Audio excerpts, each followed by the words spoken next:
గడిచిపోతున్న సంవత్సరం అంతా కూడా ఆయన బలిష్టమైన రెక్కల చాటు కింద మనల్ని భద్రపరిచిన దేవుడికి ఒక్కసారి దేవునికి స్తోత్రం.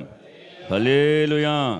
మన జీవితాలలో దేవుడు ఎన్నో అద్భుతమైన కార్యాలు జరిగించుకుంటూ వచ్చాడు. ఎందుకంటే మనము ప్రాణముతో ఉన్నాము కాబట్టి మనము ఖచ్చితంగా దేవుడినే అడుగుచున్నాం. అలా వచ్చి దేవుడిని మనము మహిమపరచాలి, దేవుడిని మనము ఘనపరచాలి. దేవునికి స్తోత్రం.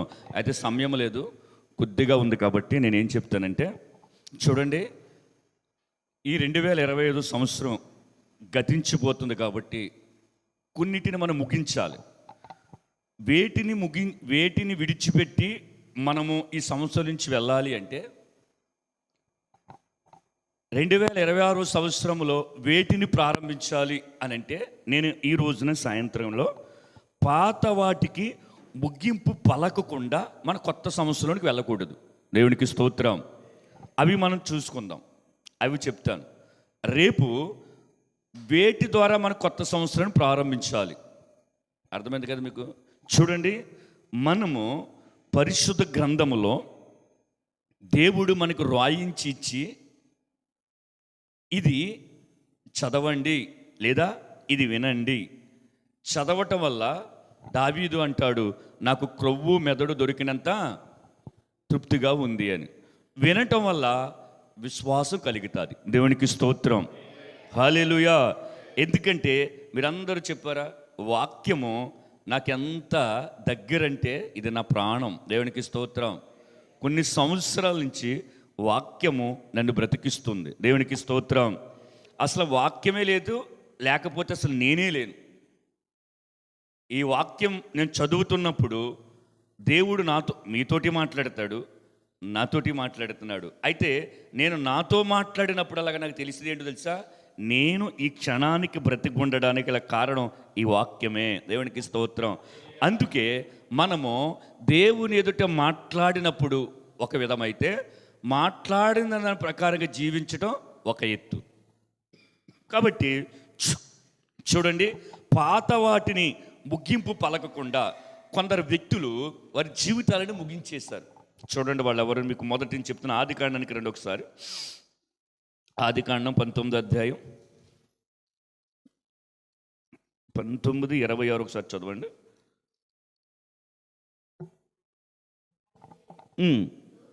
అయితే లోతు భార్య వెనకకు తిరిగి చూచి ఉప్పు స్తంభం ఆయను. చూడండి, లోతు గారి భార్య ఎలాగ నశించిపోయిందంటే తెలుసా, తన మనసులో లోకాన్ని ఉంచుకుని నశించిపోయింది.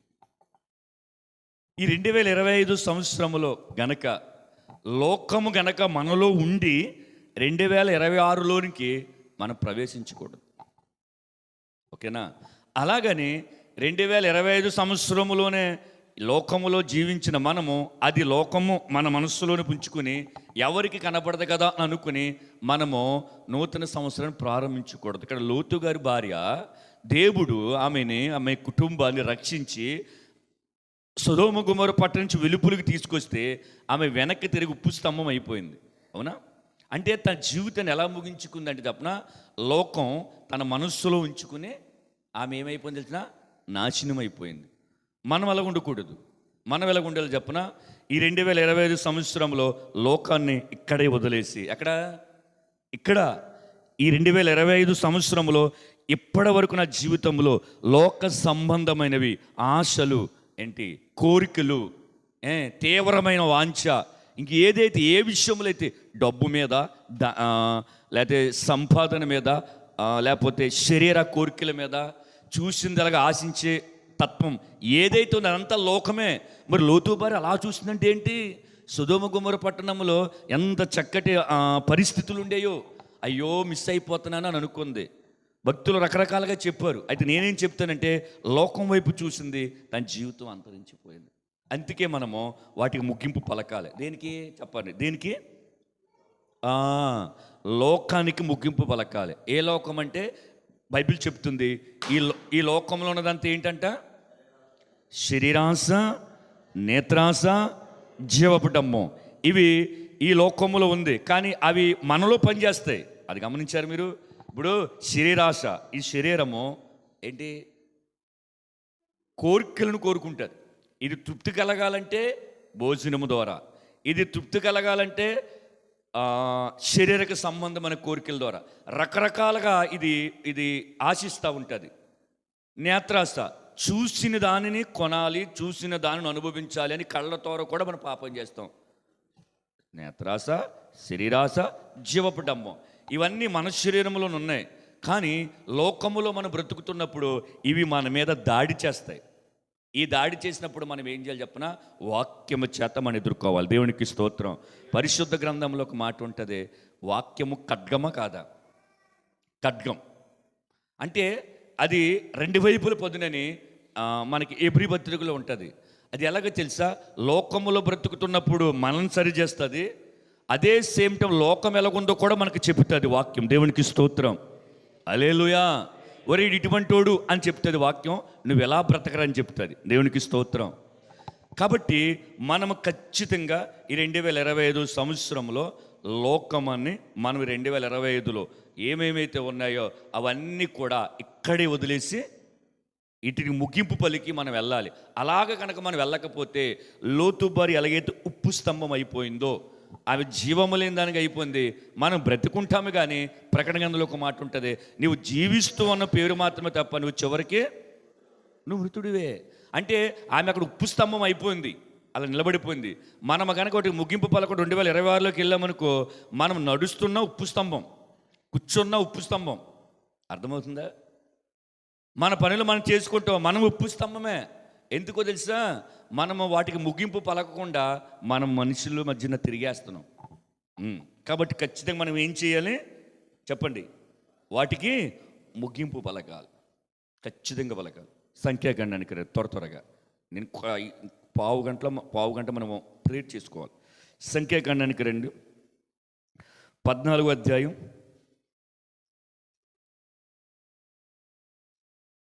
3 కానించి చదవండి. సంఖ్యాకాండం 14 చూడండి. ఆ సర్వ సమాజము, అయ్యో ఐగుప్తులో మేమేలా చావలేదు, ఈ అరణ్యమందు మేమేలా చావలేదు,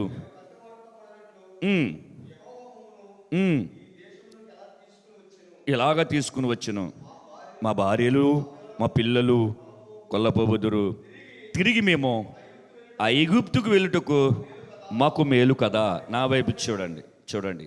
పాత వాటిని ముగింపు పలిగి కొత్త సంవత్సరంలోనికి మనం వెళ్ళాలి. ఇక్కడ ఇశ్రాయేలు ప్రజలు వారి జీవితంలో మనం చూసుకుంటే చూడండి, వారు పాత జీవితానికి అలవాటు పడిపోయారు. పాత జీవితాన్ని విడిచిపెట్టలేక వారు కానాను వైపు నడుస్తూ ఉన్నారు. కానీ ఏమంటున్నారు చెప్పనా, ఐగుప్తే బాగుంది మాకు. ఏంటంట, ఐగుప్తే బాగుంది, ఐగుప్తులో కాయగూరలు గుర్తు వస్తున్నాయి, ఐగుప్తులో మేము తిరిగిన వీధులు గుర్తొస్తున్నాయి అని వారు పాత జీవితానికి వెళ్ళిపోతున్నారు. అంటే మనం ఏం చేయాలి చెప్పనా, ఏ విషయములైతే మనము వెనక్కి తిరిగి వాటి యందు మనం అభ్యాస చేసుకుని ఎలాగుంటే బాగుండు అని అనుకున్నామో, లేకపోతే అలాగుంటే బాగుండేది అని మనము ఆ విషయాలన్నిటిని కూడా మనము ఆలోచించుకుంటూ మన జీవితాన్ని వెనక్కి తిరిగి చూసుకుంటూ వెళ్ళిపోయినప్పుడు వాళ్ళు ఏమైపోయారు తెలుసా? ఇశ్రాయేలు ప్రజలు ఆకులు రాలినట్లుగా, అరణ్యములో ఆకులు రాలినట్లుగా రాలిపోయారు. ఎందుకు రాలిపోయారంటే వారి పాత జీవితాన్ని వారు మర్చిపోలేదు. అది ఇంకో మాట చెప్తాను. మోషే గారు నడిచి వెళ్తున్నప్పుడు వీళ్ళు సనుగుతారు, చాలా చోట్ల సనిగారు. కానీ ఒక చోట దేవుడు అంటాడు, మోషే వీళ్ళ సనుగుడిని నేను వినలేకపోతున్నాను, నువ్వు పక్కకు తప్పుకో, ఒక్క దెబ్బకి లేపేసి నీ గర్భములో నుండి నేను జనాంగాన్ని పుట్టిస్తానని. అంత కోపం వచ్చేసింది దానికి. అంటే వీరి సనుగుడు ఏంటి చెప్పిన, సమాధులు లేవా, మేము అక్కడే ఉంటే సరిపోతుంది కదా అని వారి పాత జీవితాన్ని, మనము కూడా పాత జీవితాన్ని విడిచిపెట్టిన తర్వాత అలాగుంటే బాగుండు, ఇలాగుంటే బాగుండు, ఇలా చేస్తే బాగుండు అన్న దానికి మనం ముగింపు పలకాలి. దేవునికి స్తోత్రం.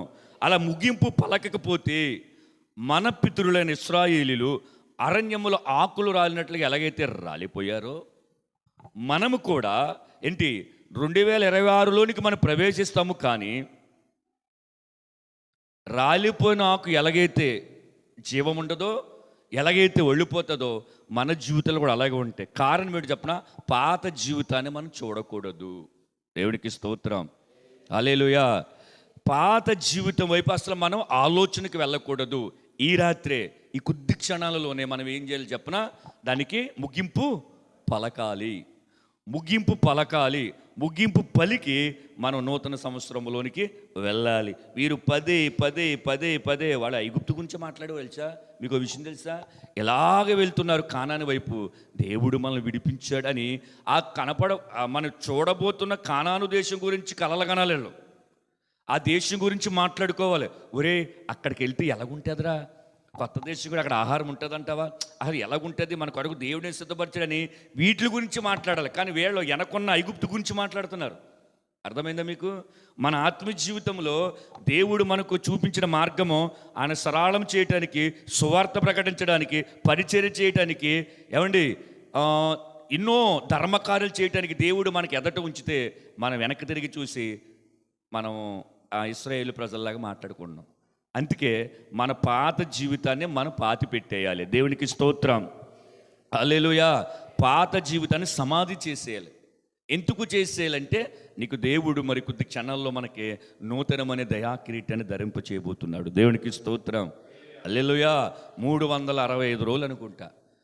ఎవరు నా సొంత జ్ఞానముతో నేను సంపాదించాను, నా ఆలోచనతో నేను వేరే చోటకి వెళ్ళి మరలా తిరిగి నా తెలివితేటలు బట్టి వచ్చాను, ఏ ప్రమాదం జరగకుండా, అయితే నేను తినే ఆహారంలో మంచి పోషకాలు ఉండటం వల్ల నాకు ఎప్పుడూ బలహీనత రాలేదు అని అసలు ఎవరైనా చెప్పగలరా? చెప్పలేరు. ఎందుకంటే మంచి మంచి ఆహారాలు తిన్న వాళ్ళకి గుండెపోటు వచ్చి చనిపోతున్నారు. దేవునికి అర్థమైందా మీకు? గుండె వైద్య నిపుణుడైన ఒక డాక్టరు, ఒక స్పెషలిస్టు, గుండెకి సంబంధించిన 10 మంది డాక్టర్లు ఉండగా యవ్వన డాక్టర్కి గుండెపోటు చచ్చిపోయాడు. తెలుసా మీకు ఆ విషయం? అంటే మరణం ఎలా సంభవిస్తుందో తెలియదు. కాబట్టి మనము పాత జీవితానికి ఏం చెప్పాలి? ముగింపు చెప్పాలి. దేవునికి స్తోత్రం. రండి, న్యాయాధిపతులకి రండి ఒకసారి. 16వ అధ్యాయం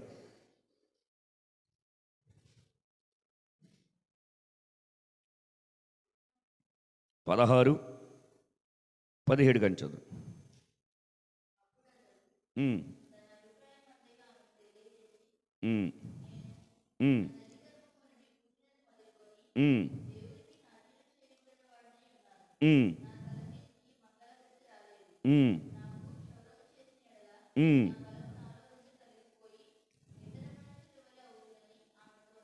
సరే చూడండి, సంసోన్ జీవితం మనం చూసుకుంటే, సంసోన్ చేసిన తప్పు ఏంటంటే, చూడండి, శరీర కోరికలకి ముగింపు చెప్పలేదు. ఏంటంట, సంసోను నాజీరు చేయబడిన వ్యక్తి. అంటే దేవుడిని, ప్రజలను విడిపించటానికి దేవుడే ప్రత్యేకించి ఎన్నుకుని నాజీరు చేయబడటం అంటే బలమిచ్చాడు. ఎంతటి బలమిచ్చాడంటే, ఈ పరిశుద్ధ గ్రంథంలో ఆది కాండ నుంచి ప్రకటన గ్రంథం వరకు రాయబడిన యేసు క్రీస్తు ప్రభుల వారి తర్వాత ఎవరే బలవంతుడంటే సంసోను మాత్రమే. దేవునికి స్తోత్రం. సంసోను ఎంత బలవంతుడంటే, మీరు విన్నప్పుడు ఓహో అలా జరిగింది కదా అని అనుకోకూడదు ఎప్పుడు. సంసోను ఒక పెద్ద ద్వారబంధాన్ని, ఒక 50 మంది మోయమలిసిన ద్వారబంధాన్ని పీకేసి పక్కన ఉన్నది కాదు, పీకి ఓడబీకి దాన్ని భుజాల మీద వేసుకుని ఊరు బయట పాడేశాడు. ఎంత బలవంతుడు? అంత బలవంతుడు. అంటే మనం చాలా బలం ఉంది, నాకు కండ బలం ఉంది, గుండె బలం ఉంది, ధన బలం ఉంది, బంధు బలం ఉంది అని అనుకుంటాం. కానీ మనకి ఏదైతే అత్యాశ కలిగిన కోరుకుంటుందో అదే మనం చంపేస్తుంది. సంసోను చాలా బలవంతుడు, సంసోను చాలా బలహీనుడు. చెప్పండి ఇందులో.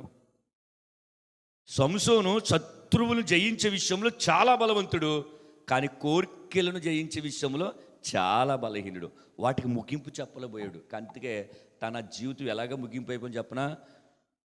గుడ్డోడులాగా ఏమిచ్చే నిస్సహాయ స్థితిలో దేవుడిని బ్రతిమలాడుకున్నాడు. అసలు ఆ దుస్థితి ఎందుకు వచ్చిందంటే, తన శరీర కోరికలు ముగింపు చెప్పలేదు. శత్రువులు, ఫిలిస్తీన్లు, మిద్యానీయులు వచ్చినప్పుడు విరజిమ్ముకుని వెళ్ళిపోయేవాడు. అడగలే దేవుడిని, అయ్యా నాకు బలం ఇవ్వి, ఈ ఒక్కసారి జ్ఞాపకం చేసి ఎప్పుడు బ్రతిమలాడలేదు. నాజీరు చేయబడిన శత్రువుని చూస్తే రెచ్చిపోయేవాడు. శత్రువు చూస్తే సింహంగా వెళ్ళిపోయేవాడు. కానీ ఎప్పుడైతే శరీర కోరికలకి స్వస్తి చెప్పలేదో ఇప్పుడు దేవుని బ్రతిమలాడుకుంటున్నాడు. అయ్యా ఒక్కసారి ఒక్కసారి ఒక్కసారి నన్ను జ్ఞాపకం చేసుకో అని అంటున్నాడు. కృప కలిగిన దేవుడు జ్ఞాపకం చేసుకున్నాడు. కానీ అక్కడున్న సర్దారులు, అక్కడున్న జనాంగం ఇంచుమించు 3,000 మంది ఆ మండపం కింద ఉన్నారు కదా, ఉన్నారా? వాళ్ళు చచ్చిపోయినట్లుగా సంసోను చచ్చిపోయాడు. అది బాధ, నాకైతే అదే బాధ. ఎందుకంటే బైబిల్లో భక్తులు మరణాలు చాలా అద్భుతంగా ఉన్నాయి. ఇదిగో నువ్వు కొండెక్కు చచ్చిపోతావు అన్నాడు మోషే, నువ్వు పిస్కా కొండెక్కు చచ్చిపోతావు అన్నాడు అహరోన్. ఇలాగా దేవుడు నిర్ణయించాడు. కానీ అంత బలవంతుడు దేవుడు ప్రజలు విడిపించిన సంసోను ఏమైపోయాడు చెప్పిన, అవిధేయతులతో పాటు ఈయన కూడా చనిపోయాడు. మన సువార్తలు ఏమంటుంది, ఆయన మన కొరకు ఎందుకు వచ్చాడంటే అవిధేయతులతో పాటు మనం నశించకూడదని ఆయన మన కొరకు వచ్చాడు ఉంటుంది.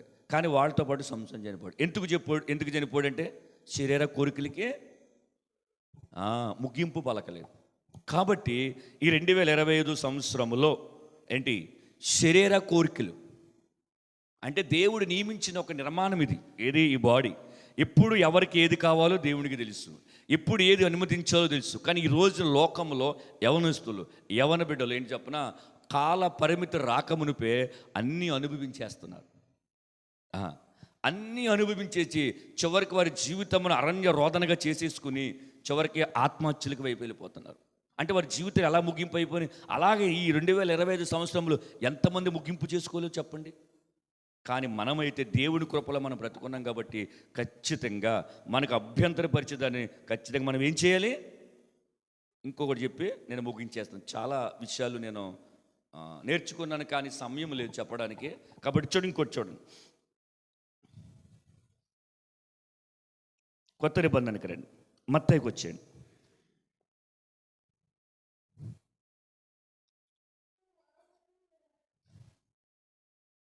27:3 త్వరగా.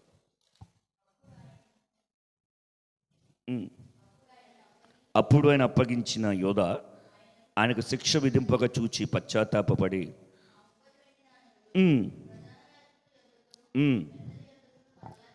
మళ్ళా తెచ్చి, నేను నిరపరాధ రక్షమును అప్పగించి పాపము చేసిన చెప్పను. నేను చదువుతాడు, వారు దానితో మాకేమి నువ్వే చూసుకోమని చెప్పగా అతడు ఆ వెండి నాణెములు దేవాలయంలో పారవేసిపోయి ఉరిపెట్టుకుని చచ్చిపోయాడు. నా వైపు చూడండి, యోధా ఇస్కరేతు జీవితము ఎలా ముగించిందంటే తనకు తానుగా, ఎవరు చంపలేదు. యోధా ఇస్కరేతుని ఎవరు చంపలేదు. తన జీవితాన్ని ఎలా ముగించుకున్నాడో తనకు తానే తాడు కొనుక్కొని తెచ్చుకున్నాడో, పేనుకున్నాడో, ఏం చేశాడో, ఇది నాకు ఆగుతాది లేదో మొత్తం మీద టచ్ చేసుకున్నాడో, మొత్తం మీద అతనే కుర్చీ ఎక్కి ఓ చెట్టుకి వేసుకుని మెడక తగిలించుకుని తన కుర్చీ తానే దనుకున్నాడు. ఇప్పుడు చాలామంది ఉరేసి చచ్చిపోయిన ఆత్మ యోధా ఇస్కరేతుదే. అర్థమైంది మీకు? అక్కడ బైబిల్లో చెట్టుకు ఉరేసుకుని చనిపోయాడు కొత్త నిబంధనలో. ఆ ఆత్మ దురాత్మ పనిచేస్తుంది. ఇప్పుడు ఎందుకో తెలుసా, యోధా ఇస్కరేతు తప్పు చేశాడు. పశ్చాత్తాపడవలసింది ఎవరి దగ్గర రావాలి? ఎక్కడికి వెళ్ళాడు? ప్రధాన యాజకుల దగ్గరికి వెళ్ళాడు. రాంగ్ స్టెప్ వేశాడు. ఈయన క్షమించేవాడని తెలుసు, ఈయన ప్రేమించేవాడని తెలుసు, ఈయన పాపములు క్షమిస్తాడు, విస్తారమైన పాపములను పట్టుకొచ్చిన ఆ స్త్రీని క్షమించాడని విషయం తెలుసు. అటువంటి వ్యక్తి రావాల్సిన దగ్గరికి రాకుండా వెళ్ళకూడని వ్యక్తుల దగ్గరికి వెళ్ళి చివరికి మనశ్శాంతి లేక ఉరిపోసుకుని చనిపోయాడు. అంటే తన జీవితాన్ని ఎలా ముగించుకున్నాడంటే ధనాపేక్ష. ఏంటంట? ధనాపేక్ష. ఏది? 30 వెండి నాణ్యాలకి అండి యేసయ్య నమ్మేస్తాం. అసలు ఎంత భయంకరం ఇది! యేసయ్య శ్రీమంతుడు, ఆయన కోటీశ్వరుల కాంతిని మించిన తేజోమయుడు. ఆయన దగ్గర పట్టజాలం విస్తారమైన దీవెనలు ఉన్నాయని మలాకి గ్రంథంలో ఉంటుంది. అటువంటి దేవుడిని, అటువంటి యేసయ్యను 30 వెండి నాణ్యాలకి అమ్మి ఆ 30 వెండి నాణ్యాల్లో ఒక్కటి కూడా ఖర్చు పెట్టుకుని ఏమి టీ కూడా తాగలేదు. తాగాడా? తెచ్చేసి ఇచ్చేశాడు. వాళ్ళేమన్నా చెప్పిన, ఒరే మాకు ఇది పెద్ద ఎక్కువే కాదు, మాకు దొరకవలసిన దొరికాడు, మాకు చేతికి చిక్కాడు, మేము చేసి మేము చేస్తాం, ఇది నువ్వే ఉంచుకంటే అప్పటికి మనశ్శాంతి లేదు. మనశ్శాంతి లేనివాడు ప్రభు దగ్గరికి రావాలి. నేను ఏమంటానంటే మనము ఏ విషయంలో, అక్కడ ధనాపేక్ష, మనకి ఏ విషయంలో ఆశ ఉందో, ఏ విషయంలో పిచ్చి ఉందో, ఏ విషయంలో మనము విచ్చలవిడితనంగా ఉందో దానిని మనం విడిచిపెట్టడానికి ఎక్కడికెక్కడికి వెళ్ళవలసిన పని లేదు. మనం ఎవరి దగ్గర రావాలి? ప్రభు పాదాల దగ్గర రావాలి. అయ్యా నాకు ఈ బలహీనత ఉందయ్యా, అయ్యా నాకు ఈ జాడ్యం ఉందయ్యా, అయ్యా నాకు ఈ పరిస్థితి నుంచి రాలేకపోతున్నానయ్యా అని ఖచ్చితంగా మనం వాళ్ళ దగ్గర వీళ్ళ దగ్గర చెప్పుకుని ఒరే 2020 సంవత్సరం అలా జరిగింది ఇలా జరిగింది చెప్పుకోవటం కంటే యేసయ్య దగ్గరికి వచ్చి మనము గనక ఒప్పుకుంటే చూడండి ఖచ్చితంగా దేవుడికి క్షమించి మనకు నూతన జీవితాన్ని ఇస్తాడు. దేవుడికి స్తోత్రం. అలాగ ప్రభు దగ్గరికి రాలేక చాలామంది నెమ్మది లేక నేను చేసిన దానికి క్షమాపణ లేదు, నేను చేసిన దానికి ఇంకా పాప పరిహారం లేదు, నన్ను ఎవడు క్షమించడని చాలామంది సూసైడ్ చేసుకుంటున్నారు. కాబట్టి మనం 2025 సంవత్సరంలో ధనాపేక్ష కానీ ఇంకేదైతే ఏ విషయంలో నాకేముందో మీకు తెలదు, మీకేముందో నాకు తెలీదు, కానీ ఒకటి చెప్తాను, దేవునికి మాత్రం మన హృదయం తెలుసు. దేవునికి స్తోత్రం. కాబట్టి ఆయన సన్నిధిలో ఉన్న మీరు నిలబడి నేను యథార్థంగా గనక ఒప్పుకుని దేవా ఇంకా నీ దగ్గరికి వచ్చా నాకు ఇది వద్దు, ఇంకా నీ కొరకే బ్రతుకుతానని చెప్పేసి ఒక తీర్మానం చేసుకుని ఆ ఏదైతే అపేక్ష ఉన్నదో వాటన్నిటిని కూడా మనం ఉపేక్షించి మన సిలువను ఎత్తుకుని ఆని సిలువను వెంబడించాలని తీర్మానం చేసుకుని అన్నిటినీ మనము ముగింపు చేయాలి. అర్థమైన నా మాటలు. ఒక విషయం చెప్తాను చూడండి. ఈ పంగిడిలో నాకు ఒక యవనస్తుడు నన్ను కలిసి నా కోసం ప్రార్థించి అన్నాడు. అప్పుడు రత్నబాల్ గారు కూడా ఉన్నారు. సరే చేస్తాను. ఏంటంటే చెబుతూ అన్నాడు, రాత్రి అంతకుముందు చాలాసార్లు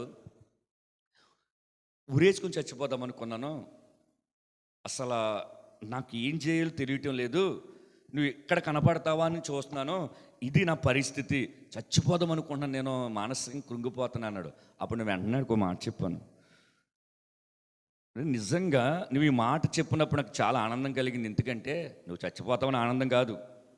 మేము ప్రతిరోజు గూగుల్ మీట్లో మీట్ అవుతాం, ప్రేయర్ చేస్తాం. కొంతమంది చేసినప్పుడు నాకు చాలాసార్లు వ్యక్తుల గురించి విజ్ఞాపన ప్రార్థన చేసిన అంశం వచ్చినప్పుడు, రాజన్నయ్య ఈ ఉదయకాలంలో ఎవరెవరైతే ఆత్మహత్య చేసుకోవాలని ఆలోచనలతో ఉన్నారో వారందరూ విడిపించబడాలని రాజన్ని ప్రార్థన చేస్తారని చెబుతూ ఉంటారు. నేను అటువంటి సమయంలో చాలా భారంగా బాధ్యతగా ఇప్పుడే ఎవరో చచ్చిపోతున్నారు ప్రభా కాపాడు అన్నట్టుగా నేను ప్రార్థన చేసే సందర్భంలో ఈ వ్యక్తి వచ్చి నాకు చెప్పినప్పుడు నేను దేవుని చాలా స్తుతించాను. దేవునికి స్తోత్రం. హల్లెలూయా. అంటే మన ప్రార్థన యథార్థంగా చేస్తే దానికి నెరవేర్చడం ఎక్కడో దిక్కున జరుగుతుంది. ప్రార్థన వ్యర్థముగా పోదండి. దేవునికి స్తోత్రం. ప్రార్థన దేవుడితో మనం మాట్లాడుతున్నాం. ఒక వ్యక్తికి మాట ఇచ్చి ఇప్పుడే వస్తాను ఉండంటే ఆ వ్యక్తి మీద నమ్మకం పెట్టుకుని గంటలు అక్కడ ఉంటాం. అది రావచ్చు రాకపోవచ్చు. మంచోడైతే వస్తాడు, వచ్చేదాళ్ళు ప్రమాదం జరిగి వాడు చనిపోతే. కానీ యేసయ్య రావటం ప్రారంభిస్తే ఆయనకు ప్రమాదం జరుగుతుందా? ఆయన ఎవడైనా ఆపగలడా? ఏదైనా అడ్డం పెట్టగలడా? ఎవడైనా ఏదైనా చేయగలడా? ఏమీ చేయలేడు. అవునా కదా? కాబట్టి మాట ఇచ్చినవాడు నమ్మకమైనవాడు వస్తాడు, మీరు సిద్ధముగా ఉండండి. దేవునికి స్తోత్రం. హల్లెలూయా. కాబట్టి నేను చాలా విషయాలు చెప్దాం అనుకున్నా, కానీ మీకు 4-5 విషయాలు చెప్పాను. అర్థమైందా మీకు? వాటన్నిటికీ 2025 సంవత్సరంలో ఖచ్చితంగా యేసు నామముల ముగింపు పలుకునుగాక. మనం ప్రార్థన చేసుకుందాం 10 నిమిషాల్లో. అందరూ మోకరించండి. ఏ ఒక్కరు కూడా కళ్ళు తెరవద్దు. మోకాళ్ళ మీద ఉండి దేవుడి సన్నిధిలో మన ఈ 2025 సంవత్సరంలో జనవరి 1 నుండి ఇప్పటి వరకు ఏ విషయములో మనము ఆయన బాధ పెట్టామో, దుఃఖ పెట్టామో, గాయపరిచామో, ఆయనను మనము ఏ విధముగా మనము మన క్రియల ద్వారా, మాటల ద్వారా, ప్రవర్తనల ద్వారా వెళ్ళకూడని చోటకి వెళ్ళి ఎలాగైతే యేసయ్యను బాధ పెట్టామో, ఒక్క మాట, కొన్ని క్షణాల ముందు ఒక్క మాట మనస్ఫూర్తిగా హృదయము తెరవబడి, యేసయ్యా నాకు ఇచ్చిన అవకాశాన్ని బట్టి ప్రభువా, ఇదిగో నేను 2026 సంవత్సరానికి వెళ్ళటానికి నేను బ్రతికుండటానికి కారణం ఏంటంటే సరి చేసుకోవడానికి అవకాశం ఇస్తున్నావు, మారు మనసు కొరకు అవకాశం ఇస్తున్నావు, పశ్చాత్తపడటానికి అవకాశం ఇస్తున్నావు, నీ కొరకు బ్రతకటానికి అవకాశం ఇస్తున్నావు, శత్రువుని క్షమించడానికి అవకాశం ఇస్తున్నావు అని ప్రతి విషయాన్ని ప్రభు పాదాల దగ్గర పెట్టి అందరూ కన్నీటితో దేవుడి పాదాల దగ్గర మనం మొరపెడదామండి. ఎవరు మౌనంగా ఉండొద్దండి.